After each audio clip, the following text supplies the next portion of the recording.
It's my pleasure to welcome Mr. R. Tirumurthy, an engineer from the Indian Institute of Technology in Madras, working on broadband products in a group called TNET at IIT Madras.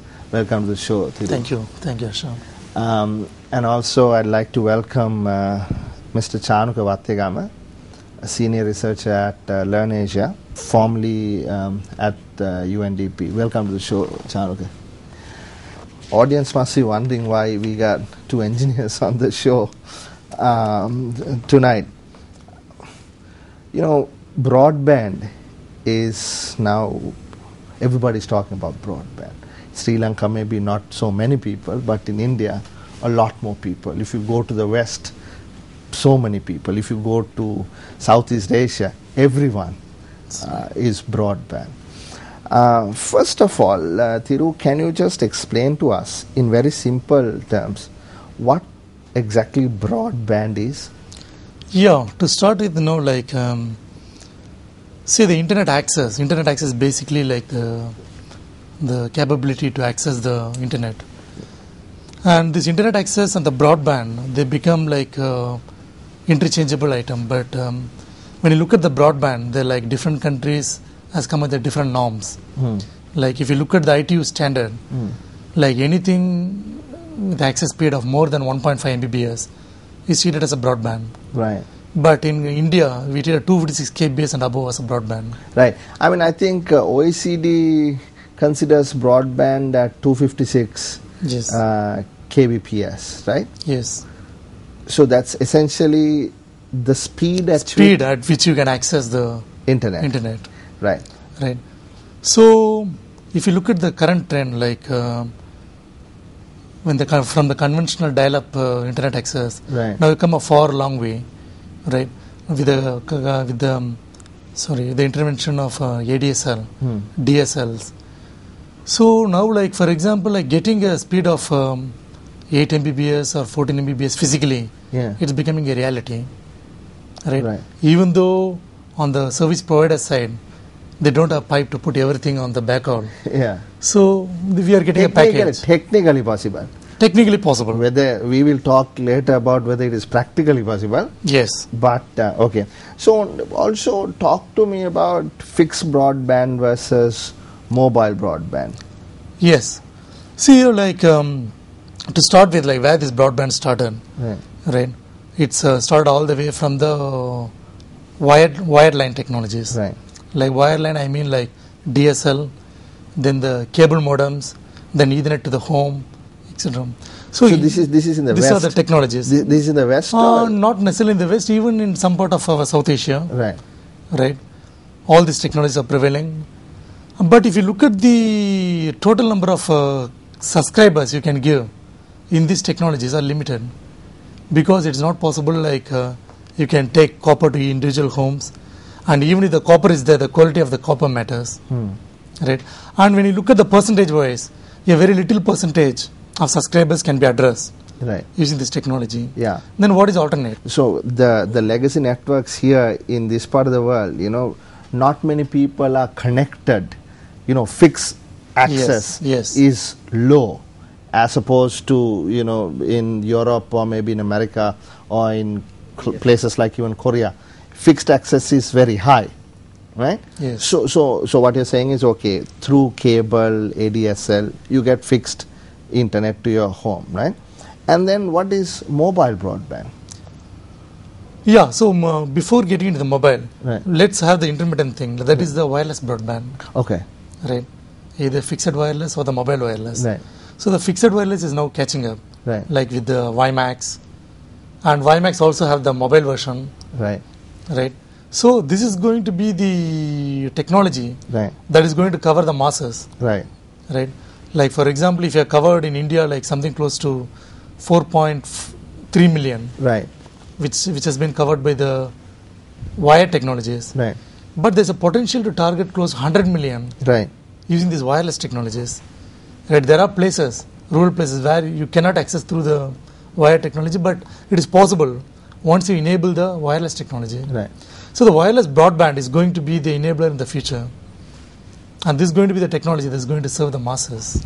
Now, okay, so you said you don't want to talk about mobile broadband right now. No, what I mean to say is like when I address this fixed wireless, right, naturally as the time progresses, it's going to shift to the wireline, mobile wireless. Right. I think we see a new trend in this part of the world in mobile broadband, especially like if I take one example from Indonesia. We saw in Indonesia was one country where like the number of broadband users was very less compared to the huge population of Indonesia. Right. That the number of mobile broadband subscribers exceeded the number of fixed broadband subscribers.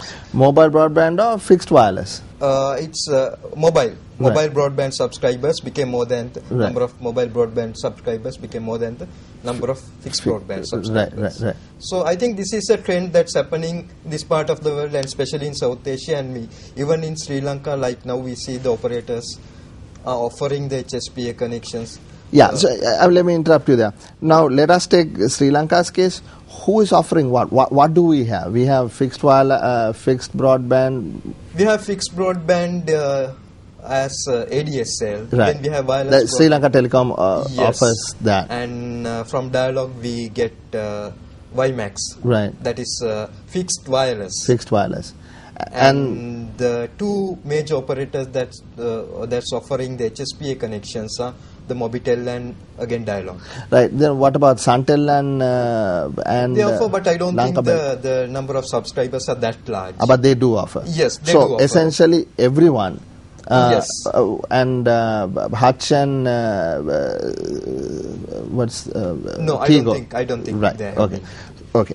So that is kind of the background, right? I mean, do you have any idea as to how many people are subscribing to any of these different types of broadband services in Sri Lanka?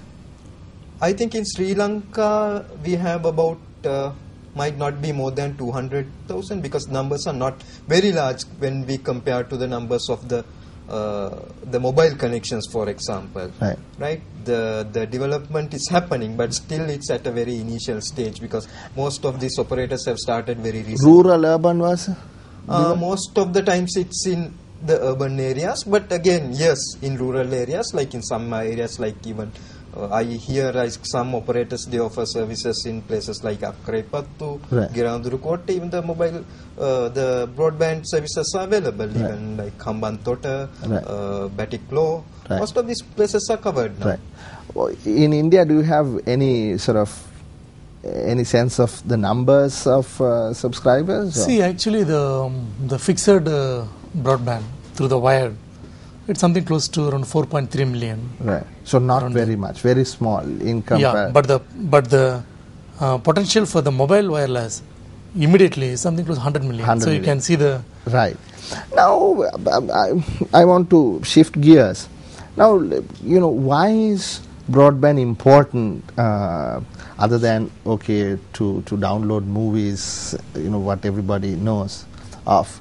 Perhaps you can give us some examples from India. See, if you look at the application of the broadband, it varies widely. Like, for example, to start with, right? Let's take the urban place. See, this broadband has enabled the concept of work from home, right? The work from home concept is very popular in the West, and even into South Asia, it's slowly coming into the picture, because this can have a very, very significant thing. Like, for example, it removes the overhead of a person traveling to the work, right? And that is not the only thing. The second thing is there are different applications like a voice over IP, right? Then the IPTV, then the e-ticketing, right? In India, like for example, the railways has come up with a good website. So if you want to book a ticket, you just need to log into that, and with a few clicks, you are ready with your ticket. Right. But like few years back, we used to waste almost half a day, like going to the station, standing in the queue, getting... They are actually downloading files. It's not just pinging as most of the other applications.